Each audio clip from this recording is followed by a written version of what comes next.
the area next to the city was just full of big sand dunes, and there were up to 150 sandstorm days per year. Yeah, but it was really inspiring to watch how first they flattened the desert, and then they had hundreds of thousands of people, like local people, come out. So they planted trees, they set up the irrigation systems, and it was all very scientific as well. There was kind of forest in one part, and then they had scrub in another band. Yeah, so not only was it a huge human endeavour, but there was a very big scientific process behind it as well.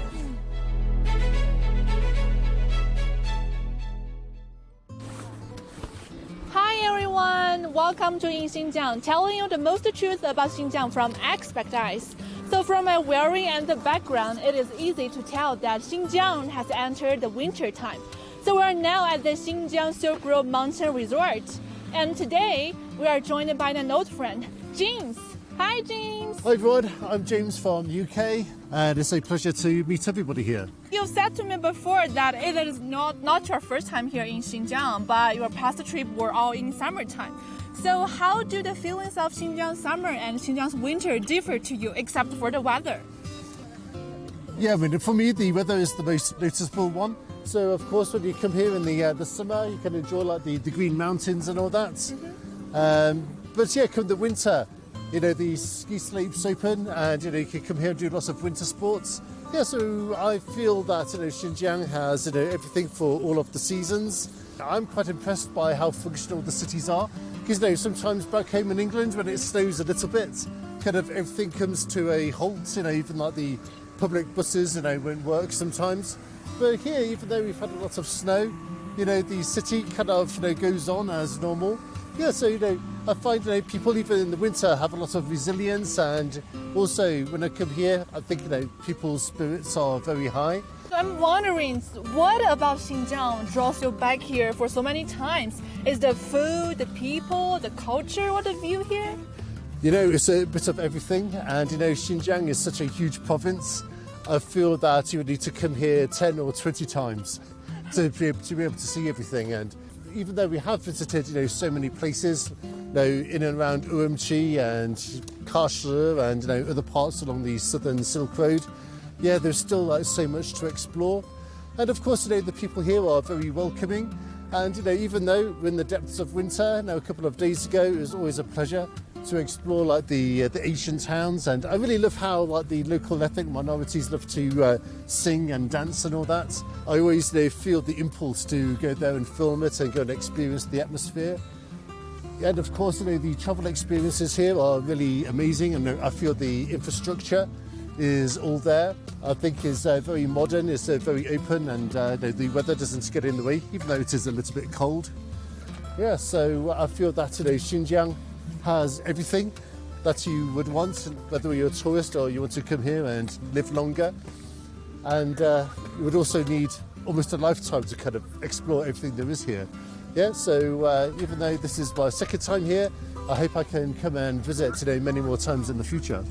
Was there a special moment or stories or something that gave you left the deepest impression on you for this trip? Something that I found very inspiring was our trip in Makit.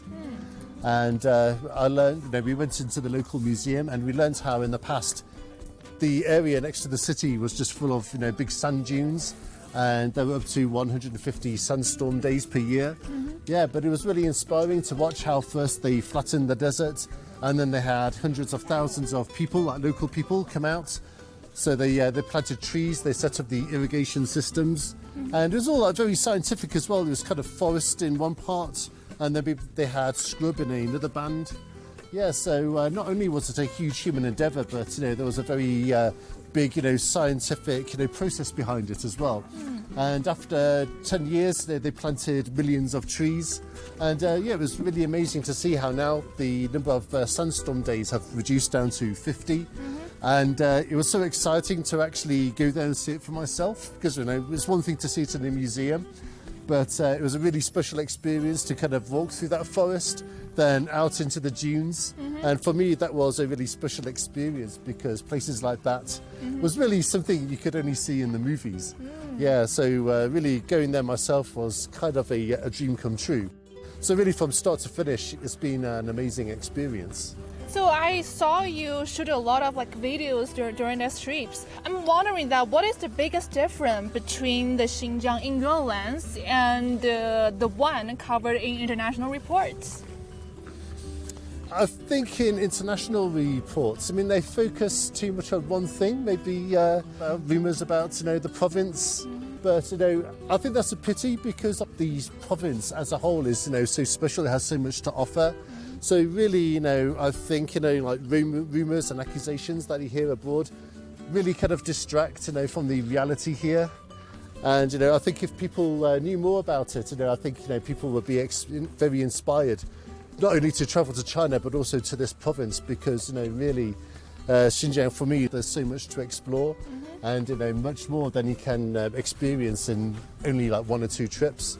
Yes, I really hope that, through my lens and those of my contemporaries as well, we can maybe change, people's impressions about the province and really see the glamour, behind it all. As a frequent visitor experiencing Xinjiang so many times, how will you recommend Xinjiang's winter to people around you? When you look at the map, you can see that Xinjiang looks very out in the sticks, very remote. But actually, when you come here, you'll discover that the province is very modern. And really, even with so much snow, the downtown area of Urumqi just functions as normal. So really, in winter, you can travel anywhere you like, and everywhere is very open. And they have all of the modern tourist facilities, like the hotels and, shops, you can get everything you need here. But really, it's so modern and accessible. So really, when people come here, I think they're in for a really pleasant surprise. So from what James have said, so just to come to Xinjiang, visit by yourself, no matter in summer, in winter, every season, we warmly welcome you. Bye! Bye-bye!